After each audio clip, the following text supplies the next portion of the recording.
দেখেন এই যে কার্গো ভিলেজ পুড়ে গেল, তাতে কি ক্ষতিটা হলো দেখেন। আজকে রপ্তানিকারক সমিতির সভাপতি মোহাম্মদ হাতেম তারা 6 দফা দাবি করছে।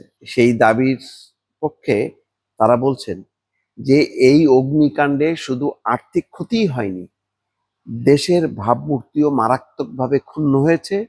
নিরাপত্তাজনিত সমস্যার কারণে একাধিক আন্তর্জাতিক ক্যারিয়ার ঢাকায় তাদের কার্যক্রম বন্ধ করে দিয়েছে, যা আমাদের জন্য অত্যন্ত দুর্ভাগ্যজনক এবং উদ্বেগজনক।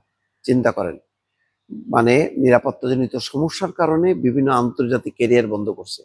তাহলে এই রপ্তানি দ্রব্য আমদানি করবে কিভাবে, পাঠাবে কেমনে যদি আন্তর্জাতিক ক্যারিয়ারগুলো বন্ধ থাকে? তিনি আরো বলছেন, প্রাথমিকভাবে আমাদের ধারণা সব মিলিয়ে প্রায় 1 বিলিয়ন বা 12,000 কোটি টাকার ক্ষতি হয়েছে। আরো উদ্বেগের বিষয় হলো যে বিদেশি ক্রেতারা এই অগ্নিকাণ্ডের খবরে বাংলাদেশের রপ্তানি পণ্যের নিরাপত্তা নিয়ে শঙ্কিত হতে পারেন, যার ফলে দেশের অর্থনীতিতে নেতিবাচক প্রভাব পড়তে পারে। খেয়াল করেন যে এই কার্গো ভিলেজের অগ্নিকাণ্ডের মধ্য দিয়ে রপ্তানির উপরে প্রভাব পড়বে। অন্যদিকে ওই যে আন্তর্জাতিক ক্যারিয়ার গুলো আসা, অনেক ক্যারিয়ার তারা বন্ধ করে দিচ্ছে অপারেশন বাংলাদেশে। এই ক্ষতি কেমনি পোষাবেন?